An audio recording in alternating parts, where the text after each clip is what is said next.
The blood-red sun cast long shadows across the dirt streets of Silver Creek as Rosalie Lambert stepped out of the stagecoach, her knuckles white around the handle of her worn leather suitcase. It was 1876, and the last place she ever expected to find herself was this dusty frontier town in Wyoming Territory. But fate had a cruel way of reshaping lives with little regard for plans or promises. Rosalie had journeyed west with nothing but her mother's silver locket, $23 sewn into the hem of her skirt, and a letter from her late aunt promising a small inheritance, a modest house on the edge of town. The coach driver tipped his hat as he handed down her second bag, his weathered face showing neither welcome nor disdain. Silver Creek was accustomed to newcomers, though few were unaccompanied women of 22 with tear-stained cheeks and haunted eyes. "Main Street's that way," the driver gestured with a calloused thumb. "Post office, general store, and sheriff's office. Church is at the end, can't miss it." He climbed back onto his perch, adding, "Town's decent enough, miss, but keep your wits about you." With a crack of his whip, the stagecoach rumbled away, leaving Rosalie alone in a swirl of dust and uncertainty. The journey from Boston had drained her of more than just funds. It had taken the last vestiges of the life she'd once known. Rosalie walked slowly down the main thoroughfare, ignoring the curious stares from the boardwalks on either side.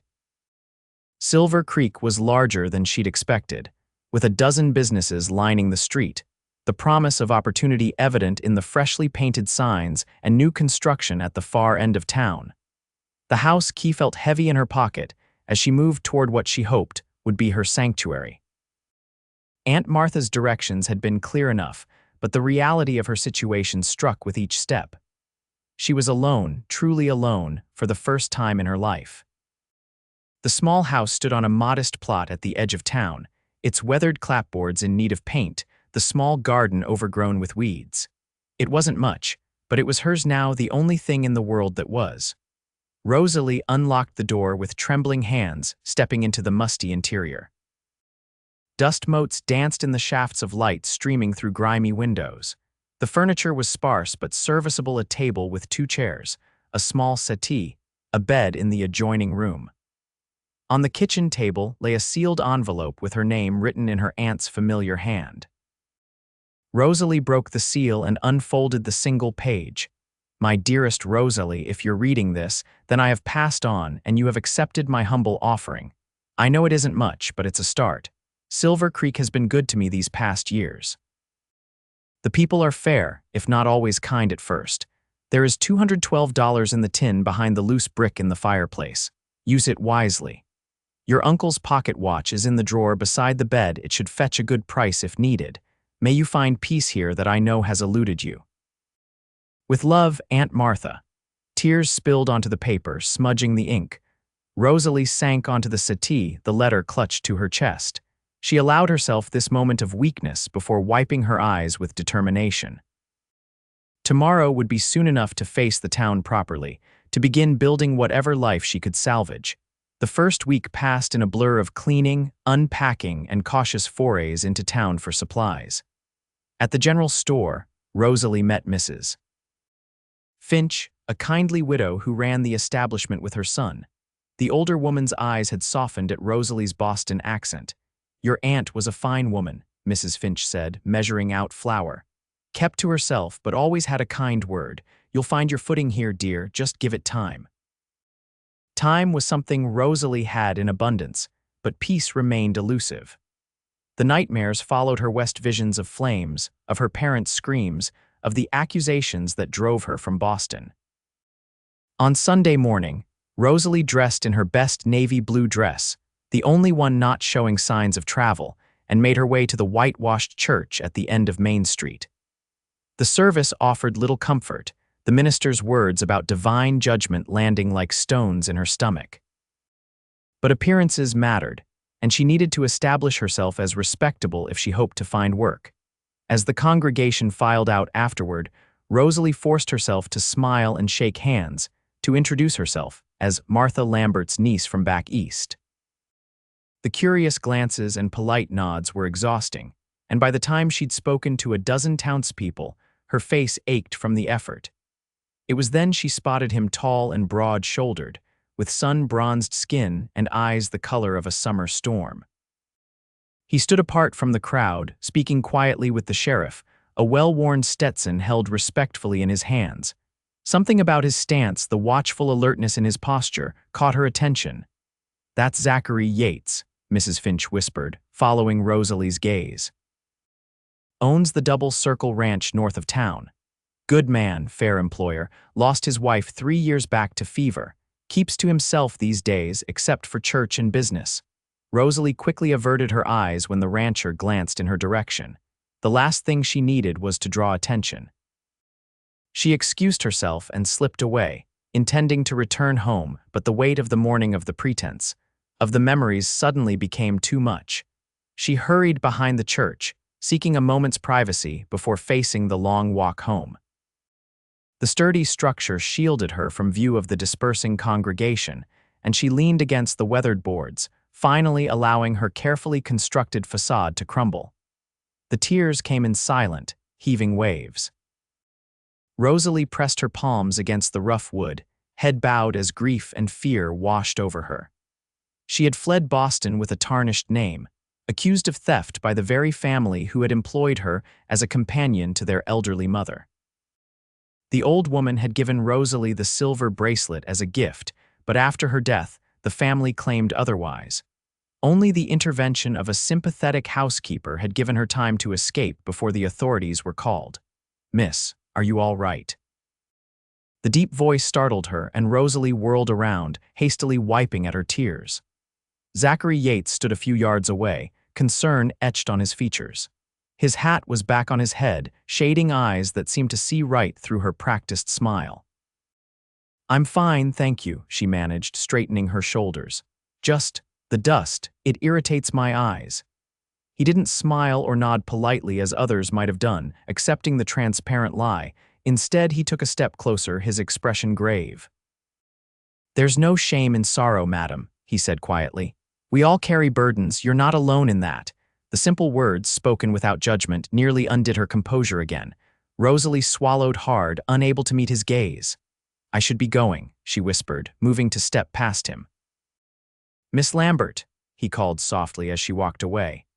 "If you need work, the Double Circle could use someone to help Mrs. Perkins with the cooking and housekeeping.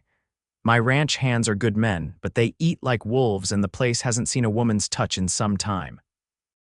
Rosalie paused, surprised. "How do you know my name?" A hint of a smile touched his lips.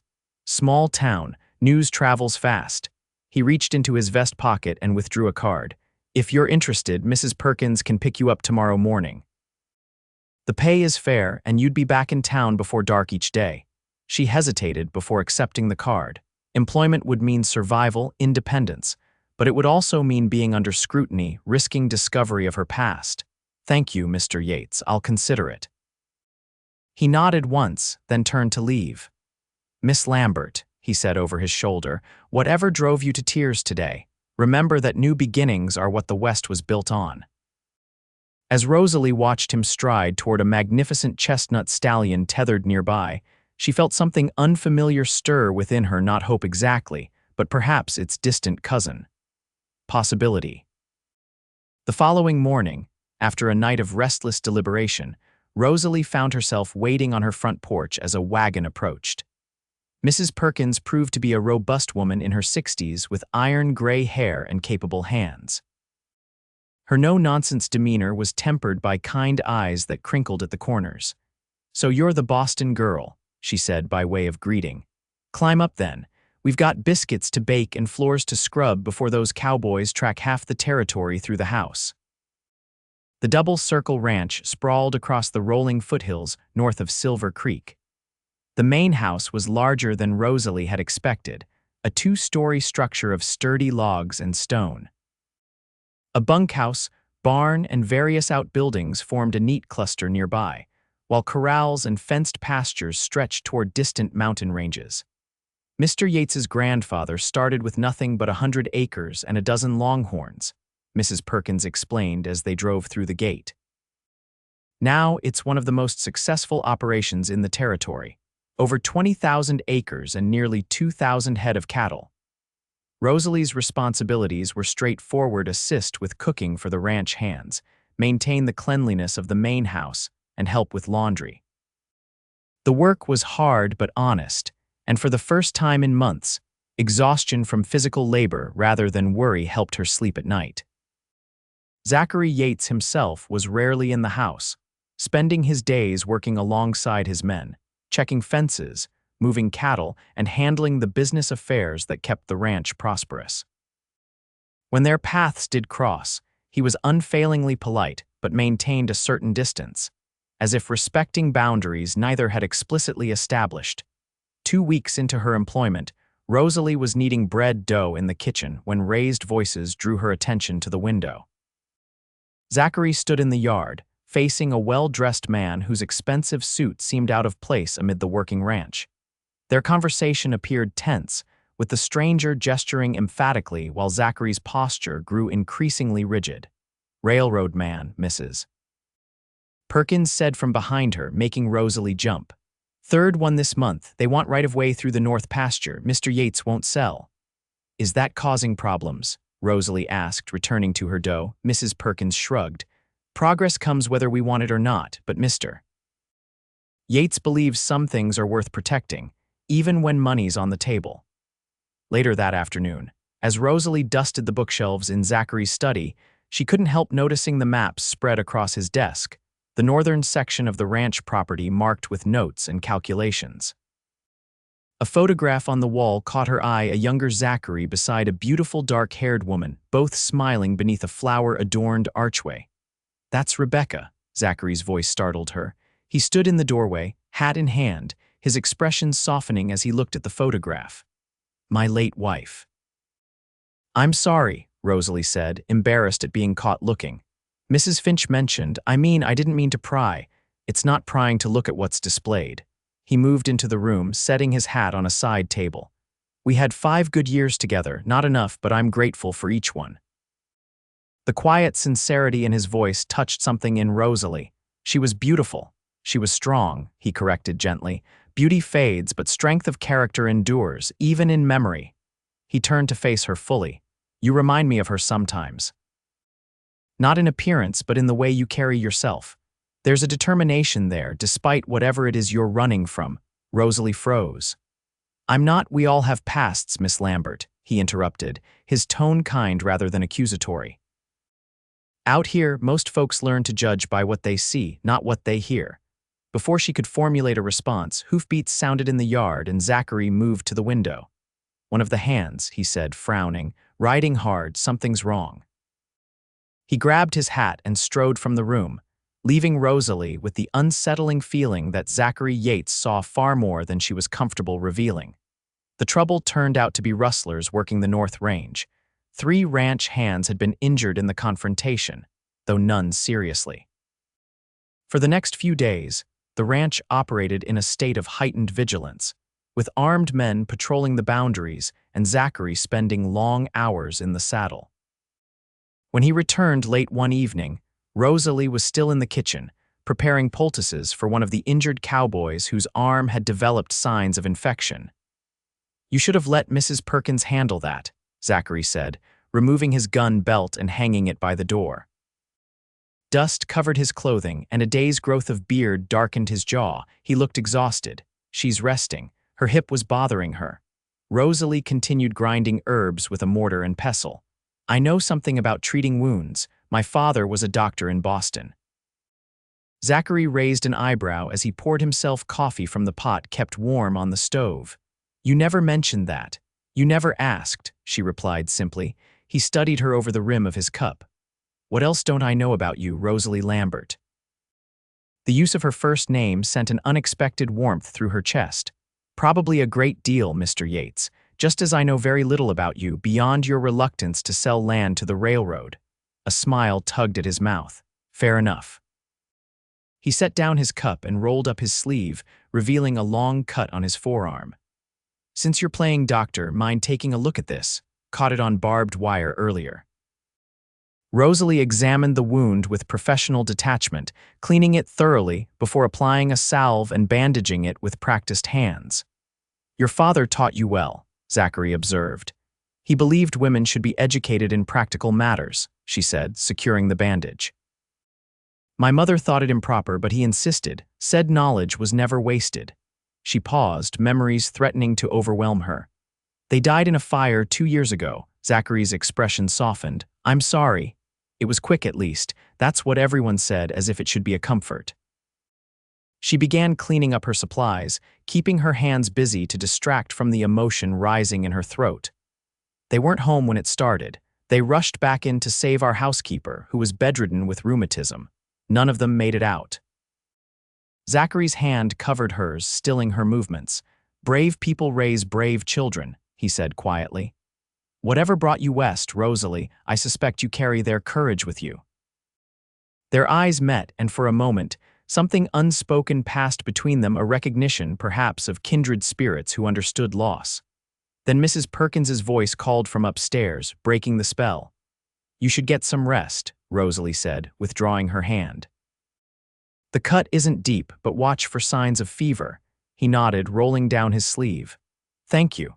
Not just for this, he gestured to his arm, but for helping out more than was asked of you these past days.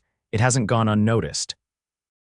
As autumn settled over the Wyoming territory, bringing crisp mornings and golden aspen leaves to the foothills, Rosalie found herself settling into a rhythm at the double circle. 3 days a week, she rode out with Mrs. Perkins to help maintain the main house and cook for the ranch hands. The other days she spent in town, cleaning her aunt's house and taking on small sewing jobs for extra income. Word of her skill with needle and thread had spread, and soon she had regular customers bringing garments for repair or alteration. Mrs. Finch had even suggested she might open a proper dressmaking shop if the demand continued to grow. The nightmares came less frequently now, though Boston was never far from her thoughts. Each time the stagecoach arrived in Silver Creek, Rosalie tensed, half expecting to see someone from her past step down, a former employer, a constable with questions, someone who would recognize her and destroy the fragile peace she'd begun to build. One Tuesday morning, as Rosalie helped stock shelves at the general store while waiting for Mrs. Perkins, the bell above the door jingled. Sheriff Miller entered, removing his hat as he approached the counter. Morning, Rosalie, he said, nodding politely. Mrs. Finch around? She's in the back, taking inventory, Rosalie replied, trying to ignore the flutter of anxiety that law enforcement still triggered. Sheriff Miller had been nothing but kind to her since her arrival, but old fears died hard. Actually, might be better I speak with you first, he said, lowering his voice. Got a telegraph yesterday asking about a young woman matching your description, said she's wanted for questioning back east regarding some missing items. The blood drained from Rosalie's face and she gripped the edge of the counter to steady herself. I see, she managed, her voice barely audible. The sheriff studied her carefully. Now, I've known Martha Lambert for 20 years, and she wouldn't have left her place to someone without character. And Zach Yates isn't one to employ folks he doesn't trust. He tapped his fingers thoughtfully on the counter. Seems to me a person ought to get a fresh start when they need one. Rosalie looked up, hardly daring to hope. What did you tell them? Well now, Sheriff Miller said, a hint of a smile crossing his weathered face.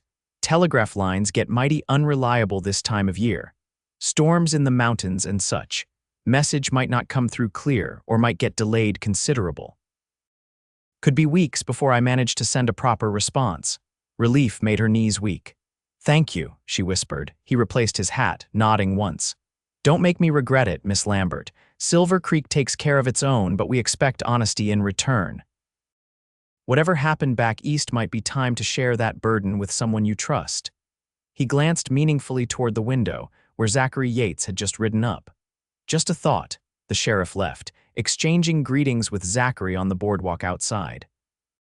Through the window, Rosalie saw them converse briefly before Zachary looked toward the store, his expression unreadable. When he entered, his eyes immediately found hers.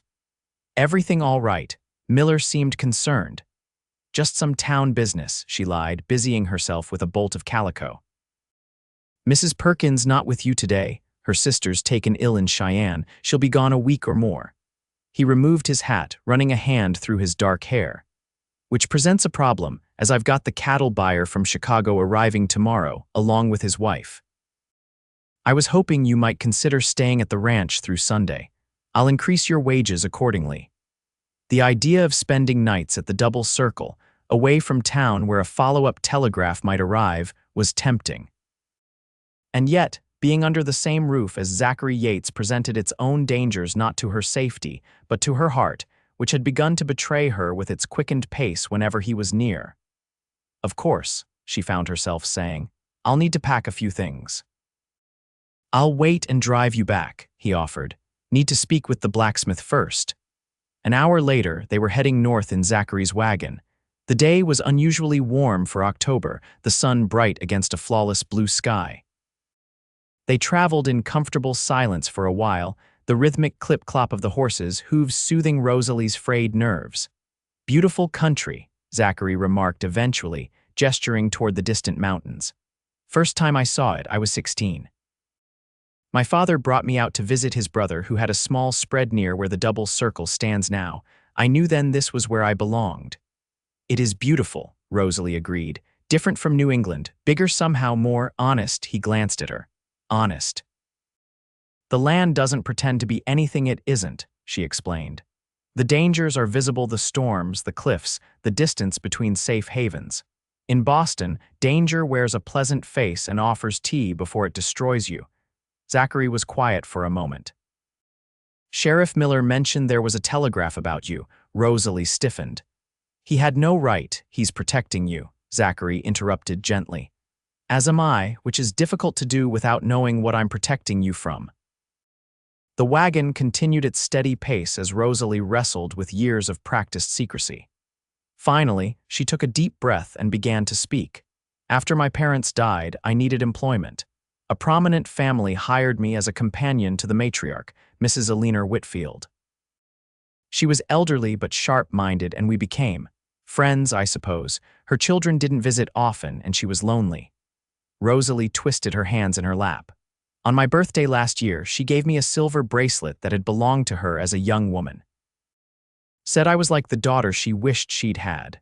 Zachary remained silent, his attention on the road ahead, though she knew he was listening intently. "When Mrs. Whitfield died in her sleep, her son and daughter-in-law arrived for the funeral.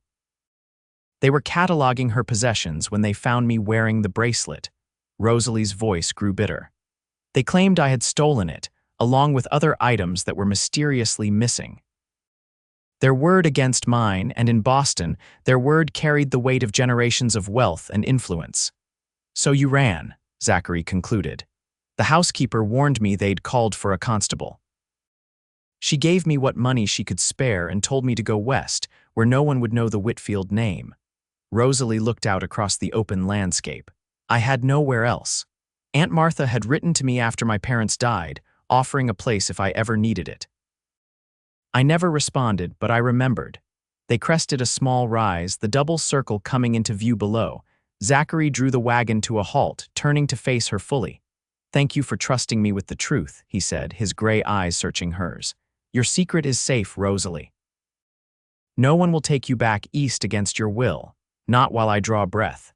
The fierce protectiveness in his voice stirred something deep within her. For the first time since fleeing Boston, Rosalie felt truly safe. "Now," he said, a smile warming his features as he flicked the reins, "let's get you settled before our guests arrive. The cattle buyer's wife is apparently quite particular about her accommodations, and I'll need your help to ensure the Double Circle meets her standards." The Chicago cattle buyer, Mr. Henderson, arrived the following afternoon with his wife, a fashionably dressed woman whose pinched expression suggested perpetual dissatisfaction. Rosalie had spent the morning preparing the guest room, polishing silver and helping the cook, a taciturn man named Chen who had worked for the ranch for 15 years, prepare an elaborate dinner. "Mrs. Henderson has requested tea in the parlor," Zachary informed Rosalie, looking uncomfortable in his best suit. He usually dressed well but practically. The formal attire seemed to constrain him. "Would you mind serving? Chen is busy with dinner preparations." "Of course," Rosalie replied, smoothing her apron. She had worn her best dress, a deep green that complemented her auburn hair, knowing that appearances mattered in business dealings. In the parlor, Mrs. Henderson sat rigidly on the settee, examining the room with obvious disdain.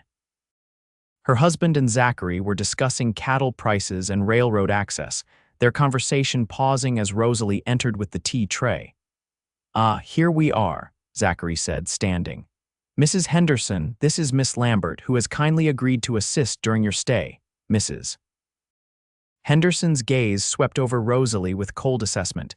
"You're from the East," she stated rather than asked. "Your posture gives you away. Boston, perhaps?" Rosalie's hands trembled slightly as she set down the tray. "Yes, madam, originally. I thought so. We summer in Newport." "The Whitfields have a lovely cottage there. Perhaps you know the family."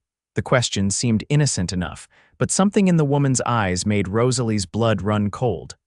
"I'm afraid not, madam," she lied, pouring tea with practiced grace despite her racing heart. "Boston is a large city, Mrs." Henderson hummed noncommittally, accepting her cup. "How curious. You resemble a young woman described in a letter I received from Beatrice Whitfield just last month, a thief who abused her mother-in-law's trust and fled justice. They've been searching for her for some time." The teapot clattered against a cup as Rosalie's composure slipped. Zachary was on his feet immediately, his hand steadying hers on the tray. "Miss Lambert, would you mind checking on dinner? I believe Chen mentioned needing assistance with the roast." His voice was calm, but his eyes conveyed a clear message.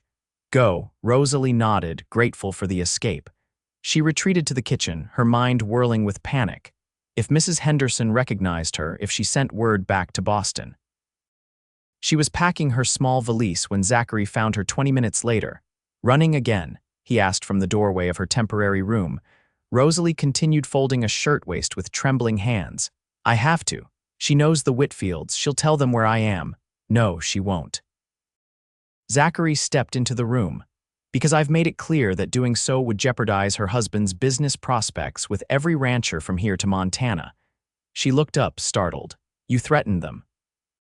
"I informed them of the consequences of spreading malicious gossip about a respected member of our community," he corrected, a dangerous edge to his voice. Mrs. Henderson suddenly realized she must have been mistaken. The woman she was thinking of had blonde hair, not auburn. Relief weakened Rosalie's knees and she sank onto the edge of the bed. "Why would you do that for me? Risk your business dealings?" Zachary moved closer, taking the garment from her hands and setting it aside. "Because I believe in you, Rosalie Lambert. Because in these months I've known you, I've seen your character, your strength, your kindness." He hesitated, then continued more softly. "And because I find myself thinking about you far more than is proper for an employer." The confession hung in the air between them. Rosalie's heart pounded as Zachary gently took her hands in his. "I'm not asking for anything," he assured her. "I know you came west seeking safety and independence, not romantic entanglements, but I wanted you to know that you have more than just protection here. You have someone who cares deeply about what happens to you." Rosalie looked into his eyes, finding sincerity there that both frightened and exhilarated her. "I don't know what to say." "You don't need to say anything," he replied, releasing her hands and stepping back. "Just don't run." "Not tonight, not from this." A small smile touched his lips. "Besides, Chen would never forgive me if his roast beef went uneaten." The moment broke, tension dissolving into something more manageable. Rosalie found herself returning his smile. "I wouldn't want to disappoint Chen," she agreed, standing and smoothing her skirts with newfound resolve. "Mrs. Henderson may not approve of me, but I can at least ensure she has no complaints about the hospitality of the double circle." Zachary's smile broadened. "That's the spirit. The Hendersons leave tomorrow afternoon. We just need to get through one dinner and breakfast. And if she mentions the Whitfields again, then I'll remind her that out here, a person's past matters far less than their present actions." He offered his arm. "Shall we rejoin our guests? I believe I hear Chen muttering in Chinese about cold food and ungrateful Americans." The dinner passed without further incident, though Mrs. Henderson maintained a frosty demeanor throughout. Her husband, perhaps warned by Zachary, steered conversation toward neutral topics: the Chicago World's Fair, the quality of Western beef, the scenery of Wyoming. By the time dessert was served, an uneasy truce had settled over the table.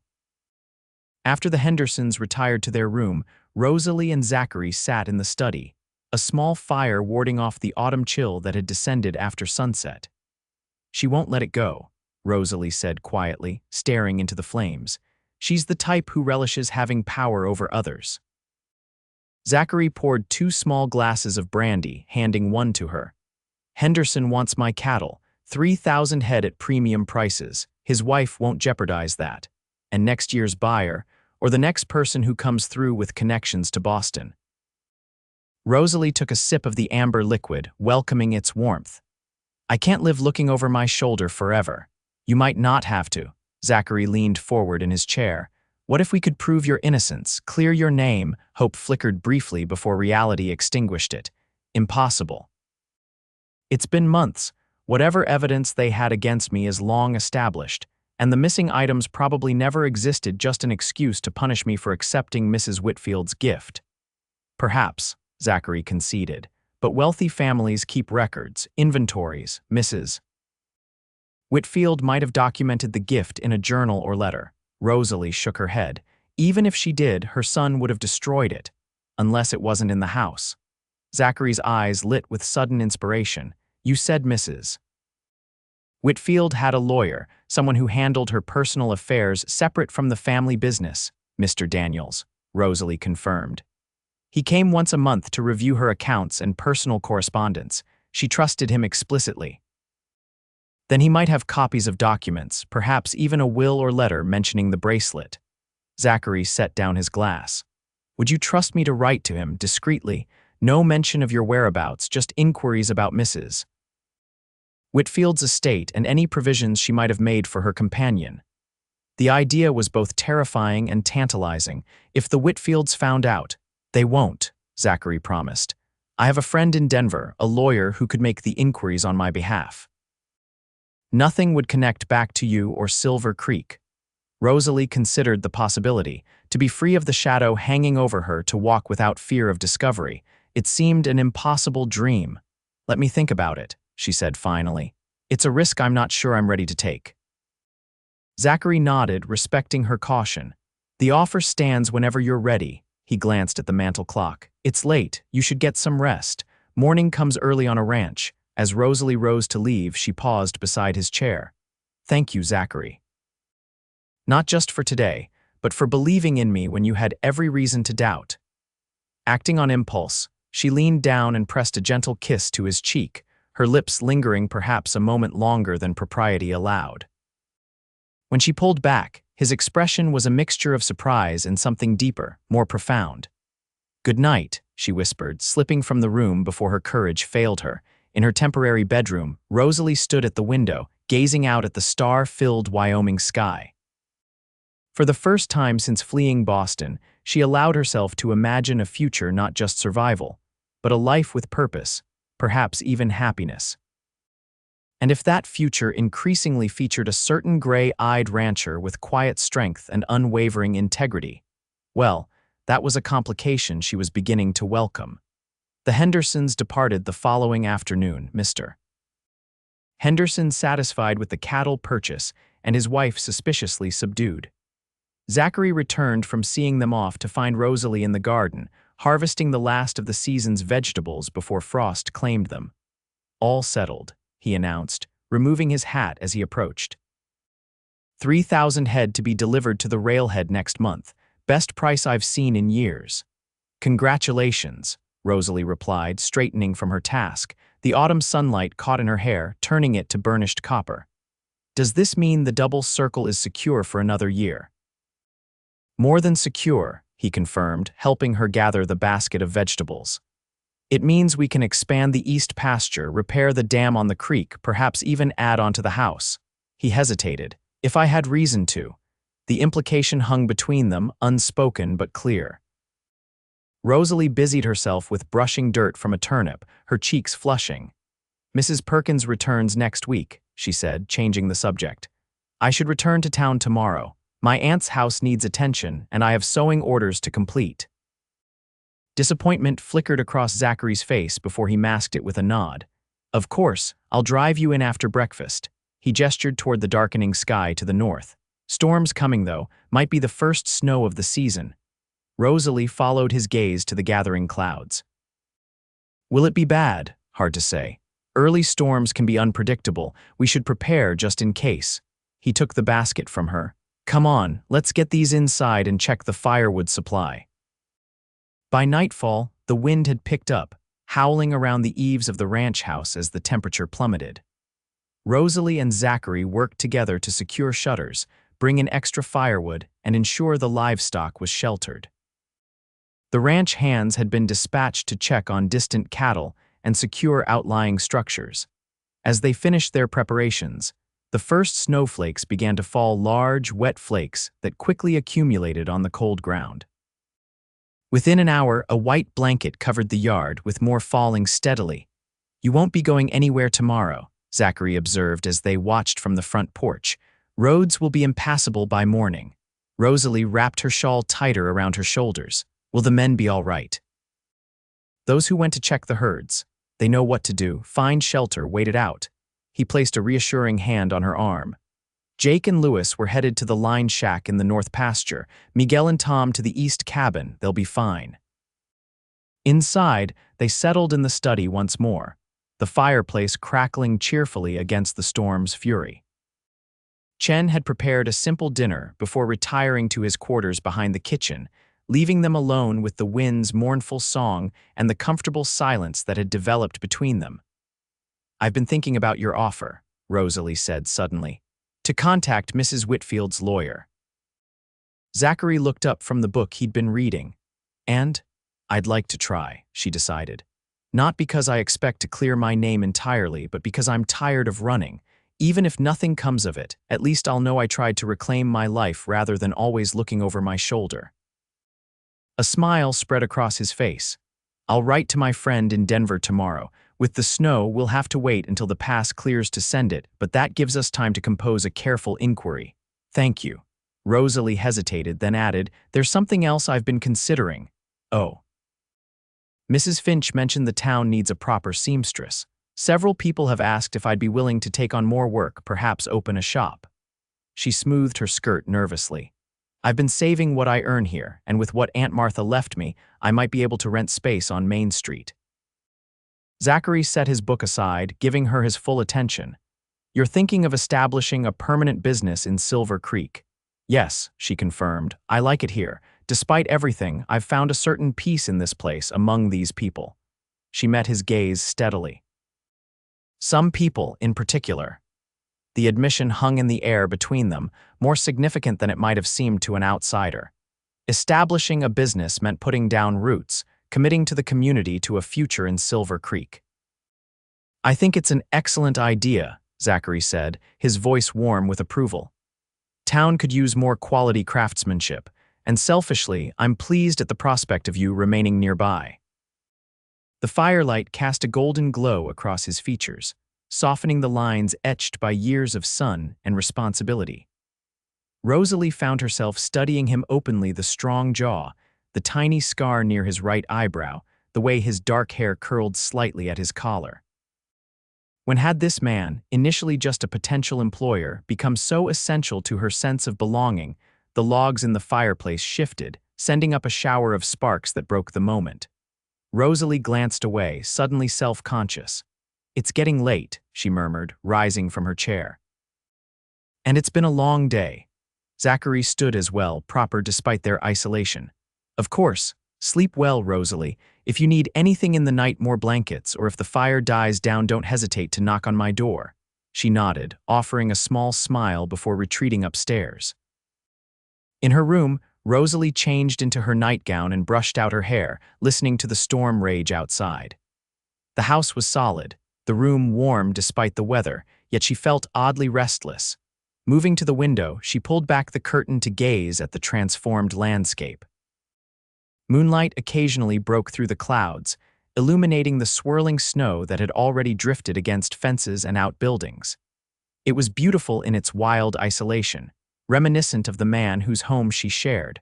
A soft knock startled her from her reverie.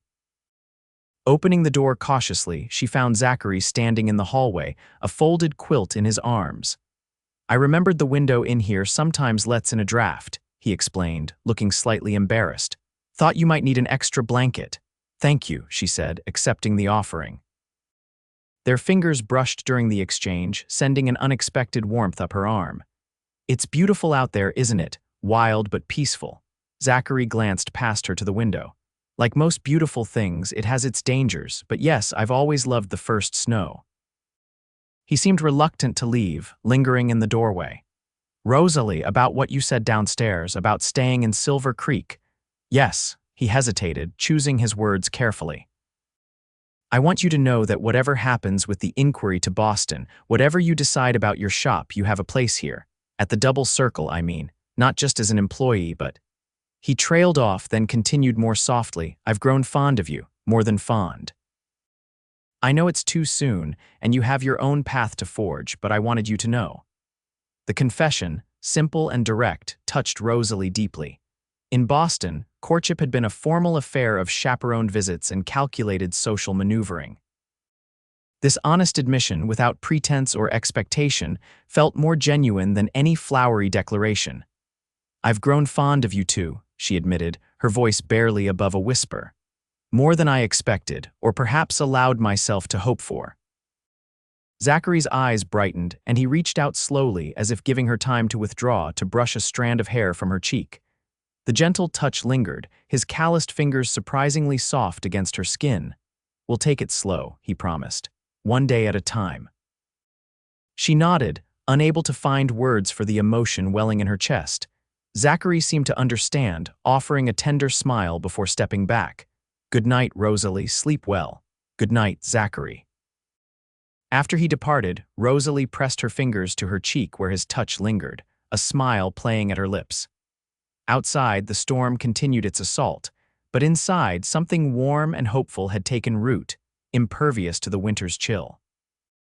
The snowstorm raged for 2 days, blanketing the countryside in 3 feet of pristine white. When it finally abated, leaving a brilliant blue sky in its wake, the Double Circle Ranch stood like an island in a frozen sea. Ranch hands gradually returned from their shelters, reporting minimal losses among the cattle, which had instinctively sought protection in natural windbreaks. Rosalie found herself unexpectedly content with the enforced isolation.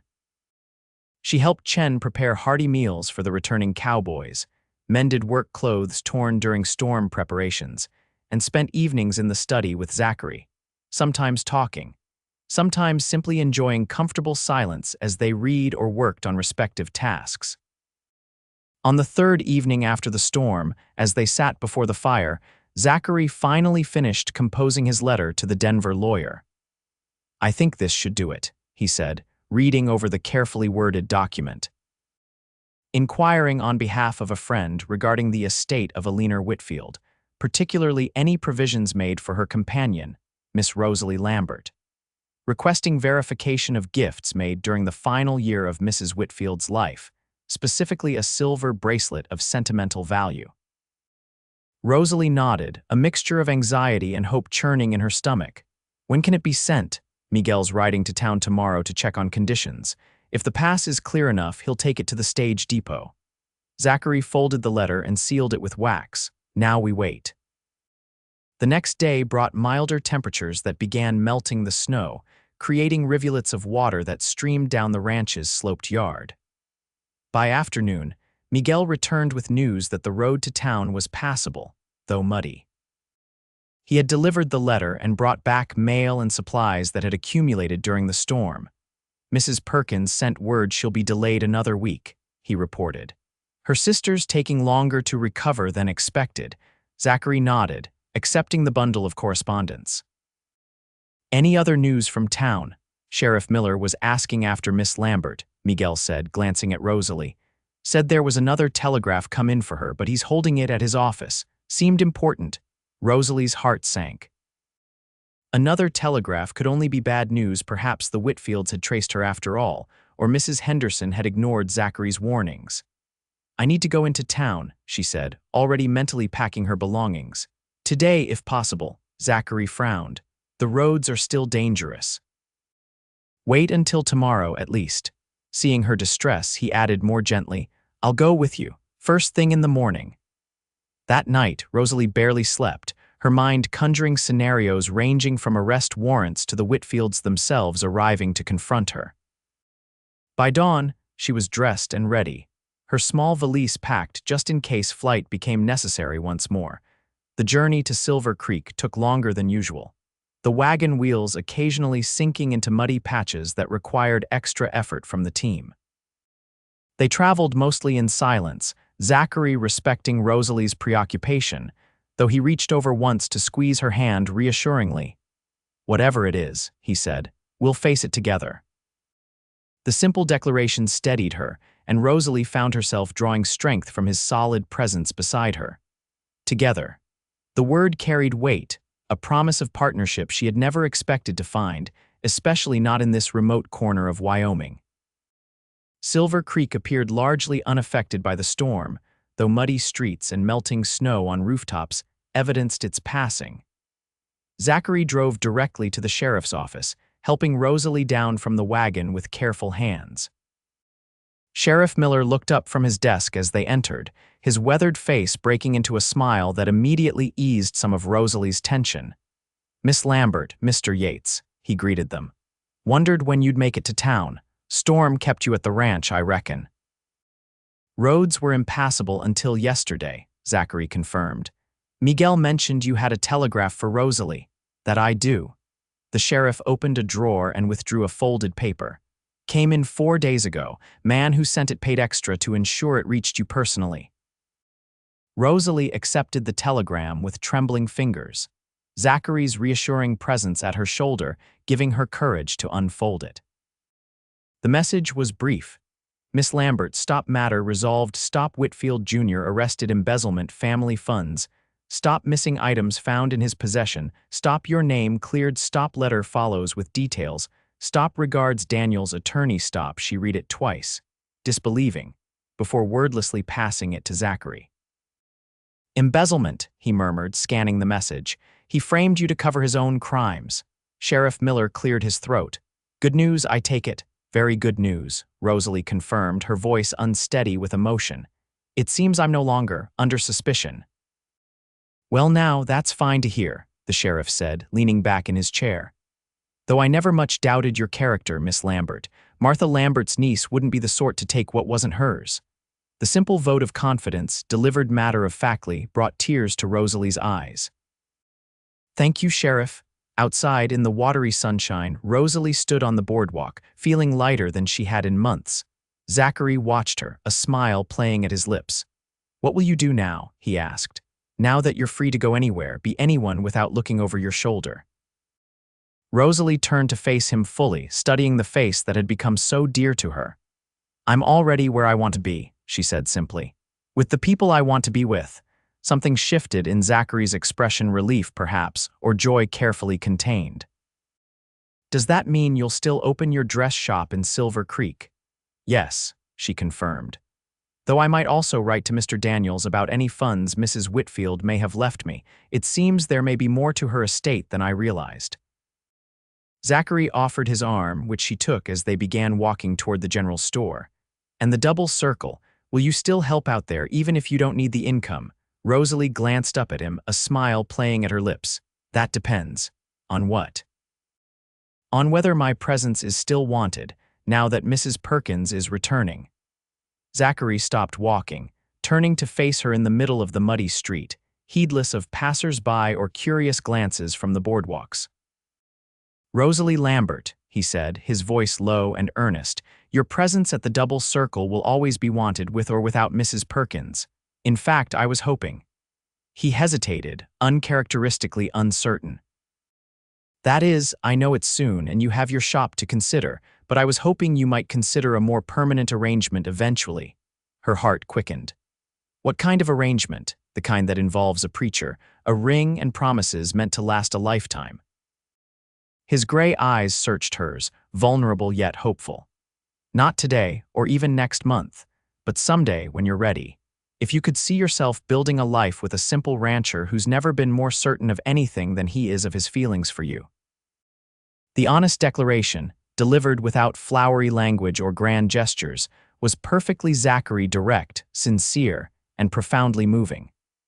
Rosalie felt tears prick her eyes, but these were different from those she had shed behind the church months ago.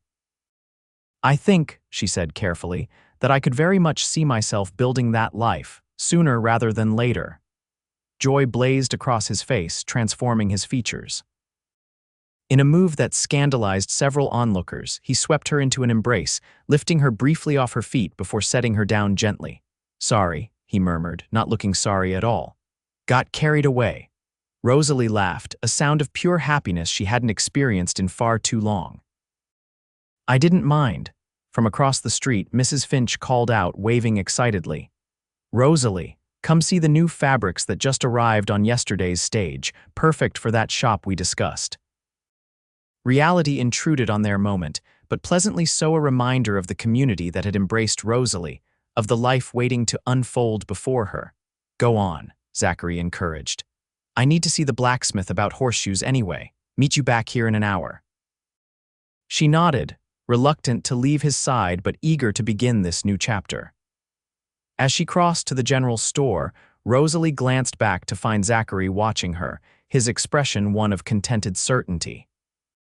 For a woman who had spent months running from the past, the future suddenly seemed wonderfully, gloriously present, tangible in the muddy streets of a Wyoming town, in the cheerful greeting of its shopkeeper, in the steady gaze of a man who had found her crying behind a church and promised she wasn't alone. And she never would be again. 2 months later, on a crisp December morning, Rosalie stood in her newly opened shop on Main Street, arranging fabric samples near the front window. Lambert's fine dressmaking, read the freshly painted sign above the door, a testament to new beginnings and reclaimed identity. The bell jingled as the door opened, admitting Mrs. Finch with a basket over her arm. "Just brought some of those cinnamon rolls you like," the older woman announced, setting her offering on the counter. "Figured you might need sustenance with all the Christmas orders coming in." "You're an angel," Rosalie replied gratefully, realizing she had indeed forgotten to eat breakfast in her excitement to open the shop. "Business has been better than I expected. I've already had to order more fabric from Denver." Mrs. Finch beamed with grandmotherly pride. "Told you this town needed a proper seamstress. Every lady from here to Cheyenne will be wanting one of your creations for the Christmas social." She lowered her voice conspiratorially. "Speaking of which, I hear Mrs. Miller is hoping you'll have her green silk ready by then." "The sheriff's wife plans to outshine everyone this year." Rosalie laughed, sampling one of the warm rolls. "Her dress will be ready. I'm finishing the beadwork today." "And what about you, dear? What will you wear for your first Silver Creek Christmas celebration?" Mrs. Finch's eyes twinkled. "Something to catch a certain rancher's eye, perhaps. Though from what I've seen, you hardly need help in that department." A blush warmed Rosalie's cheeks. Her courtship with Zachary had progressed steadily since that day in the muddy street. He rode into town twice weekly, sometimes on business, but always making time to escort her to dinner at the hotel restaurant or for walks along the creek that gave the town its name. On Sundays, he sat beside her in church, his quiet presence a comfort and joy.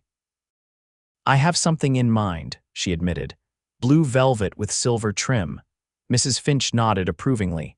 "Perfect with your coloring, and speaking of your admirer, isn't that his wagon I see outside the bank?"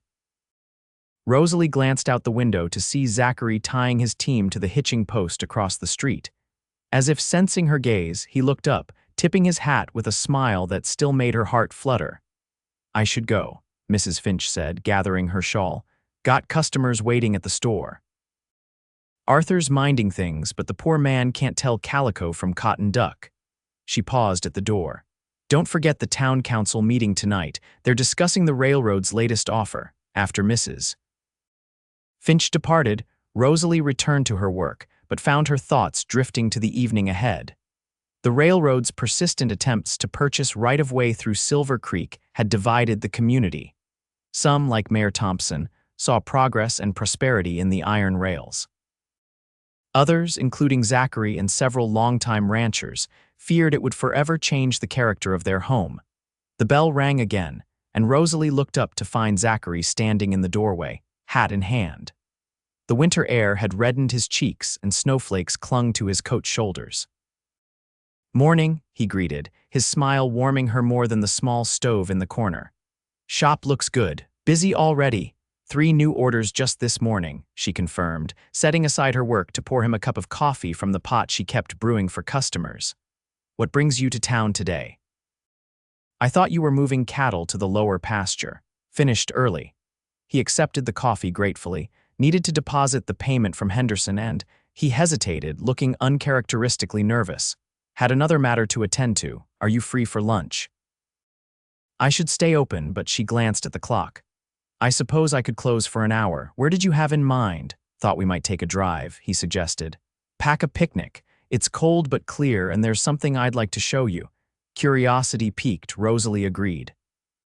She hung a "back at 1 o'clock" sign on the door, then retrieved her heavy coat and bonnet from the back room. Within minutes, they were in Zachary's wagon, heading north out of town, a basket of food from the hotel restaurant between them. They traveled for about 20 minutes, following the creek upstream until Zachary turned onto a narrow track Rosalie hadn't noticed before. The path wound through a copse of pines before opening onto a small meadow nestled against a rocky hillside. "It's beautiful," Rosalie breathed, taking in the unspoiled vista. The meadow sloped gently toward the creek, which widened here to form a small, clear pool. Sheltered by the hills, the spot seemed to capture sunlight even as winter gripped the territory. "It's part of the double circle," Zachary explained, helping her down from the wagon, "but separate from the main operation. My grandfather built a cabin here when he first arrived, nothing fancy but solid." He pointed to a structure partially hidden among the trees, a small log cabin with a stone chimney, weathered but well-maintained. "He used to say this was the heart of the land," Zachary continued, leading her toward the cabin, "where he felt most at peace." He paused at the door, suddenly solemn. "I've never brought anyone else here. It's always been private." The significance of the moment wasn't lost on Rosalie. She squeezed his hand in silent understanding as he pushed open the door. Inside, the cabin was simple but cozy, a main room with a fireplace, a small kitchen area, and a door leading to what she presumed was a bedroom. Someone had been there recently. The hearth was swept clean, wood stacked neatly beside it. "I came out yesterday," Zachary explained, seeing her expression. "Wanted to make sure everything was in order." He busied himself lighting the fire while Rosalie explored, running her fingers along the handcrafted table, examining the shelf of books beside the single armchair. "You could add a window there," she suggested, pointing to the western wall, "to catch the sunset, and perhaps a larger table for when friends visit." Zachary straightened from the fire, watching her with an intensity that made her breath catch. "Is that what you do, if it were yours?" The question seemed to carry weight beyond simple interior design. Rosalie turned to face him fully, understanding dawning. "Zachary, are you saying?" He closed the distance between them, taking both her hands in his. "I had a plan," he admitted ruefully, "a speech prepared. But seeing you here, already envisioning improvements, making it yours in your mind." He shook his head, smiling. "Rosalie Lambert, I love you. I've loved you since I found you behind that church, trying to hide your tears but never hiding your strength." Emotion welled in Rosalie's throat as he continued. "I know you've built a life in town, with your shop and your independence. I would never ask you to give that up. But I was hoping," he withdrew a small velvet box from his pocket, "I was hoping you might consider building a life with me too. As my wife, my partner in everything." He opened the box, revealing a ring with a single perfect diamond set in gold. "It was my grandmother's," he explained. "Like you, she came west seeking a new beginning and found it here on this land." Tears blurred Rosalie's vision, but these were tears of joy, so different from those she'd shed months ago. "Yes," she whispered, then more firmly, "Yes, Zachary Yates, I will marry you." His face transformed with happiness as he slipped the ring onto her finger. Then, with a tenderness that made her heart ache, he drew her into his arms and kissed her, their first kiss, filled with promise and certainty and homecoming. When they finally parted, breathless and smiling, Zachary gestured to the cabin around them. "I thought this might be ours," he said. "A place to start.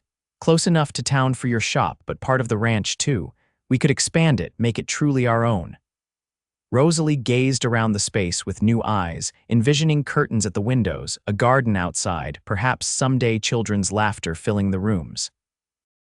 "It's perfect," she declared. "A perfect beginning." Later, as they sat before the fire sharing their picnic lunch, Rosalie told Zachary about the letter that had arrived from Boston the previous week. Mr. Daniels had written with detailed information about Mrs. Whitfield's estate, including a small but significant bequest to Rosalie that had been concealed by her son. "The funds have been transferred to the Silver Creek Bank," she explained. "Enough to secure the shop's future and then some. Mr. Daniels also returned my mother's locket, which I'd been forced to leave behind." Zachary listened, his expression growing troubled. "Do you ever think of returning? To Boston, I mean. Now that your name is cleared, you could reclaim your life there." Rosalie reached for his hand, her new ring catching the firelight. "Boston was never truly home, not the way Silver Creek has become, not the way you have become." She smiled, seeing the relief in his eyes. "My life is here now, our life." The town council meeting that evening was contentious, with Mayor Thompson forcefully arguing for accepting the railroad's offer. "Progress can't be stopped," he insisted, pounding the table. "We either embrace it or get left behind." Zachary rose from his seat beside Rosalie, addressing the crowded town hall with measured words. "No one's opposing progress, Mayor, but we're questioning the cost. The current proposal would cut through not just the double circle's best grazing land, but displace a dozen small homesteaders who have built lives here." Murmurs of agreement rippled through the audience as he continued. "Silver Creek has thrived because we valued people over profits. I'm proposing an alternative route." He unrolled a map across the table that follows the Eastern Ridge Line. "It's longer for the railroad, yes, but preserves the land that sustains our community." The debate continued for hours, with testimonies from ranchers, merchants, and homesteaders. Rosalie watched with pride as Zachary advocated not just for his own interests, but for the soul of the town that had given her refuge. When the council finally voted to pursue his alternative proposal, the relief in the room was palpable. After the meeting, as they walked through the silent, snow-dusted streets toward her small house behind the dress shop, Zachary draped his arm around her shoulders. "Set a date yet?" he asked, his breath forming clouds in the cold air. Rosalie leaned into his warmth. "I was thinking spring. When the wildflowers bloom in that meadow by the cabin." He nodded approval. "April, then. Gives us time to expand the cabin, add that window you wanted. And for me to make a wedding dress that will scandalize Mrs. Henderson when she hears about it," Rosalie added with a mischievous smile. Zachary laughed, the sound echoing off the storefronts. "I'd expect nothing less from the finest seamstress in Wyoming territory." At her door, he kissed her goodnight with a tenderness that promised a lifetime of such moments. As Rosalie watched him walk back toward the livery where he'd left his horse, snowflakes swirling in his wake, she touched the ring on her finger, still marveling at how drastically life could change. 6 months earlier, she had stood behind the church, broken and alone, certain her future held nothing but continued flight and fear. Now, she stood on the threshold of a future brighter than she dared imagine, a business of her own, a community that had embraced her, and a man who had seen her at her weakest moment and recognized her strength. April arrived with a burst of green across the Wyoming landscape. The winter had been harsh but productive. Zachary and his men had expanded the cabin, adding the western window as Rosalie had suggested, along with a larger kitchen and a covered porch. Rosalie had divided her time between her thriving shop in town and preparations for their life together, sewing curtains, quilting a wedding ring pattern for their bed, and designing a wedding dress that fulfilled her promise to create something extraordinary. On the morning of their wedding day, Rosalie stood in the back room of her shop, allowing Mrs. Finch and the sheriff's wife to help her dress. The gown was her masterpiece, ivory silk with delicate embroidery depicting Wyoming wildflowers along the hem and bodice. "You look like an angel, Mrs. Finch declared, wiping a tear as she secured the veil with pearl-headed pins. "Martha would be so proud to see you today." Rosalie touched her mother's locket, now restored to its place around her neck. I wish she could be here, and my parents. Mrs. Miller squeezed her hand. They're with you, dear, in your heart where it matters most. A knock at the door heralded Sheriff Miller, who had offered to escort Rosalie to the church in his wife's absence. His weathered face softened at the sight of her. Well now, he said, clearing his throat, don't you make a picture. Zach's a lucky man. The town church had been transformed with spring flowers and ribbon streamers. As Rosalie walked down the aisle on the sheriff's arm, she saw only Zachary waiting for her before the altar, his expression one of wonder and devotion. The ceremony was simple but heartfelt, their vows promising partnership, respect, and enduring love. When the minister pronounced them husband and wife, and Zachary kissed her with uncharacteristic public abandon, cheers erupted from the packed pews. The celebration continued at the double circle, where tables had been set up in the meadow by the cabin, their new home. Ranch hands, townspeople, and even several neighboring ranchers gathered to feast, dance, and toast the couple's happiness. As twilight descended, Zachary led Rosalie away from the festivities toward the creek bank where they could steal a moment alone. Mrs. Yates, he murmured, drawing her into his arms, has a nice sound to it. Rosalie leaned into his embrace, contentment washing over her. It does indeed, Mr. Yates. They stood in comfortable silence, watching the first stars appear above the distant mountains. The sounds of laughter and music drifted from the celebration, a reminder of the community that had become family. I have something for you, Zachary said eventually, reaching into his pocket. He withdrew a folded document, offering it with an uncertain smile. A wedding gift. Rosalie opened it curiously, quickly realizing it was a deed. The shop, she gasped, reading the details. You bought the building, he nodded, from Thompson. He needed capital for his new venture with the mercantile. It's yours now, free and clear. Your independence secured, whatever may come. Tears pricked her eyes at the thoughtfulness of the gift. In an era when most women lost their autonomy upon marriage, Zachary had ensured hers would remain intact. Thank you, she whispered, understanding the depth of trust and respect the deed represented. For this, for everything. He brushed a strand of hair from her cheek, his touch reverent. I promised you a partnership, Rosalie, equal in all things. His eyes crinkled with a smile. Though I draw the line at sewing, my talents lie elsewhere, she laughed, wrapping her arms around his neck. Very wise, husband, very wise indeed. Later that night, after the guests had departed and they were finally alone in their cabin, Rosalie stood by the new western window, watching the last light fade from the sky. Zachary moved behind her, gently removing the pins from her hair, letting it fall in waves down her back. Happy? He asked softly, his hands coming to rest on her shoulders. She turned in his arms, meeting his gaze with absolute certainty. Completely. Then, with a smile that held promise for all the years to come, she added, and I am most definitely not alone.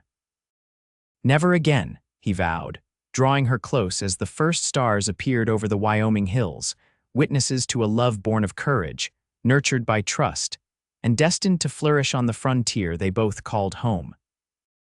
2 years later, Rosalie stood on the porch of their expanded cabin, watching as Zachary taught their 1-year-old son, Samuel, to pet the nose of a gentle mare. The boy's delighted laugh carried across the spring air, warming her heart as surely as the May sunshine warmed her skin. The double circle had prospered, expanding its operations despite the railroad's eventual arrival along the Eastern Ridge route Zachary had proposed. Silver Creek had grown too, but maintained its character as a community that valued its people above all. Rosalie's dress shop continued to thrive under the part-time management of a young woman she had trained, allowing Rosalie to split her time between town and ranch, between her passion for creating beautiful things and her love for the family she and Zachary had built. As she watched her husband lift their son onto his shoulders, pointing out the distant mountains and cattle grazing in the valley below, Rosalie placed a hand on her stomach, where their second child had just begun to make its presence known. She hadn't told Zachary yet, saving the news for their anniversary dinner that evening. Life wasn't perfect. There had been drought, illness, and the endless challenges of frontier living, but it was rich beyond anything she could have imagined that day behind the church, when tears had seemed her only companions. Mama. Samuel called, waving enthusiastically from his perch on Zachary's shoulders. Horse, I see, darling, she called back, waving in return. Be careful, Zachary turned toward the cabin, his face breaking into the smile that still made her heart skip. With their son securely in his arms, he walked toward her, his expression softening as it always did when he looked at her. What are you thinking about? He asked, noticing her reflective mood. Rosalie reached up to smooth Samuel's unruly hair so like his father's. About beginnings, endings.